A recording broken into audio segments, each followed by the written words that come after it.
آپ نے کہا اے لوگو ہمیں پرندوں کی بولی سکھائی گئی ہے اور ہمیں ہر چیز عطا کی گئی ہے، بے شک یہ اللہ کا واضح فضل ہے۔ جو بھی ضروریات تھیں، تخت و تاج کے جو بھی تقاضے تھے وہ سارے کے سارے آپ کو عطا کیے گئے۔ حکومت ہے، تخت و تاج ہے، دولت ہے، فوجیں ہیں، تصرف ہے، اور غلے ہیں، جائیدادیں ہیں، زمینیں ہیں۔ کائنات کی کوئی شے ایسی نہیں ہے جس کا وافر حصہ انہیں نہ دیا گیا۔ تو کہا کہ ہمیں ہر شے دی گئی ہے اور یہ اللہ تعالیٰ کا بڑا واضح فضل ہے۔ وَحُشِرَ لِسُلَيْمَانَ جُنُودُهُ مِنَ الْجِنِّ وَالْإِنسِ وَالطَّيْرِ، اور حضرت سلیمان علیہ السلام کے لیے ان کے لشکر جنوں، انسانوں اور پرندوں میں سے جمع کیے گئے تھے۔ اللہ اکبر۔ فَهُمْ يُوزَعُونَ، جنہیں وہ بغرض نظم و تربیت جو ہے وہ آپ کی خدمت میں وہ روکے جاتے تھے اور وہ حاضر کیے جاتے تھے، جمع ہوتے اور پھر ان کو ایک ترتیب دیتے اور لشکر آراستہ ہوتے۔ یعنی آپ کی ملک میں انسان بھی تھے، جن بھی تھے آپ کے لشکر میں، اور پرندے بھی تھے۔ اور جب آپ کا لشکر چلتا تھا تو ایک سمت جن ہوتے، ایک سمت انسان ہوتے، اور اوپر پرندے پرواز کر رہے ہوتے۔ کتنی شان و شوکت پر مشتمل لشکر ہوتا حضرت سلیمان علیہ السلام کا۔ حتی اذا اتوا علی وادی النمل، یہاں تک کہ جب وہ لشکر چیونٹیوں کے میدان میں آیا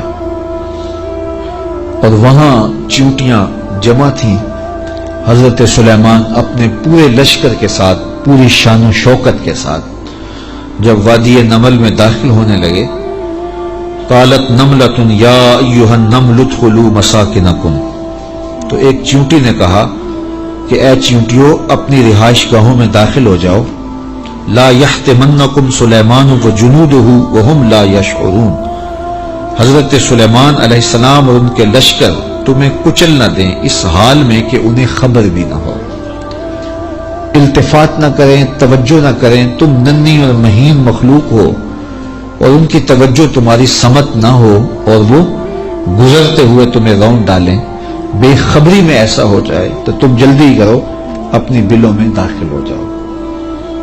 اس چیونٹی نے یہ بات اپنی ہم جولیوں سے کہی۔ حضرت امام فخر الدین رازی علیہ رحمہ اسی آیت کریمہ کی تفسیر میں لکھتے ہیں کہ اس چیونٹی کو یہ علم تھا کہ اللہ کے نبی کا لشکر جان بوجھ کر ننھی جان کو بھی ضائع نہیں کرتا، تو اس لیے اس نے کہا کہیں بے خبری میں تمہیں کچل نہ دیں۔ اگر ان کی توجہ ادھر ہوئی تو وہ ایسا کبھی نہیں کریں گے کہ تمہیں کچل ڈالیں۔ تو معلوم یہ ہوا کہ اللہ کے نبی کا لشکر، نبی کا تربیت یافتہ لشکر جان بوجھ کر ننھی جان کو بھی ضائع نہیں کرتا، اور جو جسموں کے ساتھ بم باندھ کر کے چھوٹے چھوٹے بچوں میں گھس جاتے ہیں اور بازاروں میں جا کے پھٹ جاتے ہیں اور پھر بعد میں بڑے فخر سے ذمہ داریاں قبول کرتے ہیں، یہ کسی نبی کا لشکر نہیں، شیطان کا لشکر۔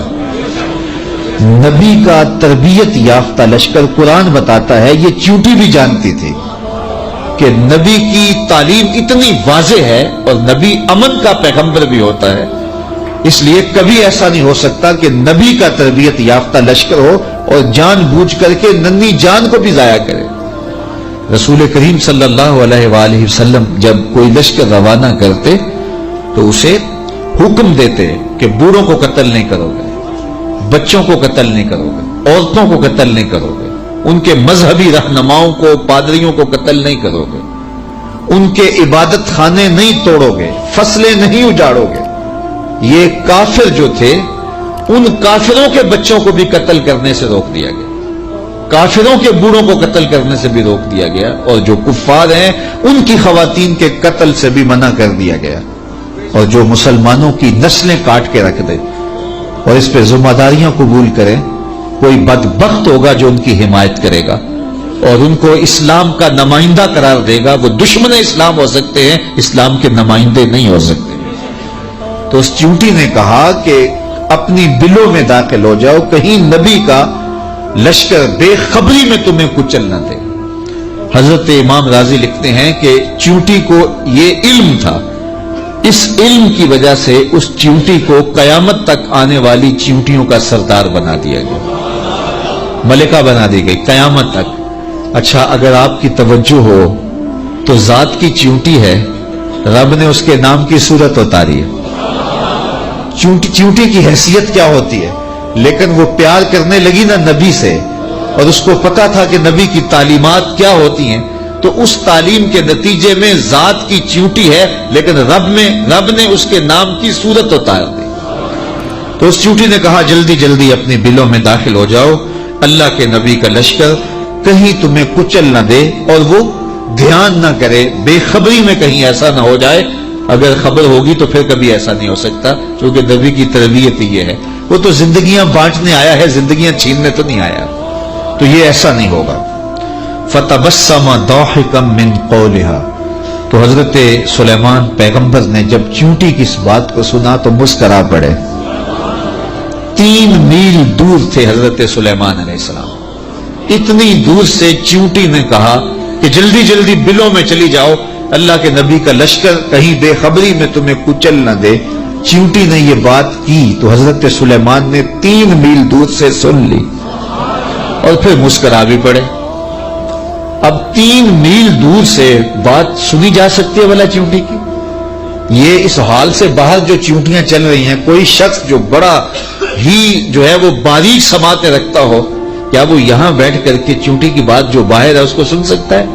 چلو جو آپ کے کرسی کے نیچے چل رہی ہے اس کو سن سکتا ہے، اس کی آواز کو، لیکن 3 میل دور سے چیونٹی کی آواز کو اللہ کا نبی سن بھی رہا ہے، اور جو وہ کہہ رہی ہے اس کو سمجھ بھی رہا ہے، اور اس پر تبسم بھی فرما رہا ہے۔ حضرات علماء فرماتے ہیں، جو تیوریات کے ماہرین ہیں، کہ چیونٹی کے منہ میں زبان نہیں ہوتی، پھر اس نے بات کیسے کر لی؟ ایک مہین سا وجود ہے تو اس کے منہ میں زبان نہیں ہوتی، دانت نہیں ہوتے، تو پھر بات کیسے کرتی ہے؟ اور حضرت سلیمان نے سن کیسے لی؟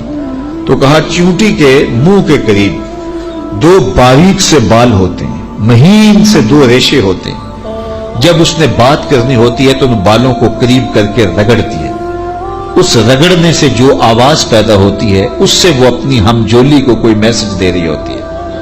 اللہ کے نبی کی شان یہ ہے کہ چیونٹی کے باریک اور مہین بالوں کے رگڑنے سے جو آواز پیدا ہوتی ہے 3 میل دور سے اس آواز کو سنتا بھی ہے، اور اس سے جو مفہوم نکلتا ہے اس کو سمجھتا بھی ہے۔ اور یہ اس نبی کی شان ہے جو ہاتھ باندھ کے مسجد اقصی میں تیرے نبی کے پیچھے کھڑا تھا۔ تو جب غلام کی یہ شان ہے تو امام کی شان کا عالم کیا ہو؟ یہ شان ہے خدمت گاروں کی، سرکار کا عالم۔ مولوی کا تو دماغ خراب ہو گیا کہ اس کی سماعتوں کو تول رہا ہے جس کے غلاموں کی سماعتوں کو نہیں تولا جا سکتا۔ اللہ اکبر۔ فتبسم ضاحکا من قولہا، یہ میں نہیں کہہ رہا، یہ قرآن کہہ رہا ہے۔ حضرت سلیمان پیغمبر نے اس چیونٹی کی بات کو سنا، سن کے سمجھے اور پھر تبسم کیا۔ اللہ اکبر۔ وقال رب اوزعنی ان اشکر نعمتک التی انعمت علی وعلی والدی وان اعمل صالحا ترضاہ وادخلنی برحمتک فی عبادک الصالحین۔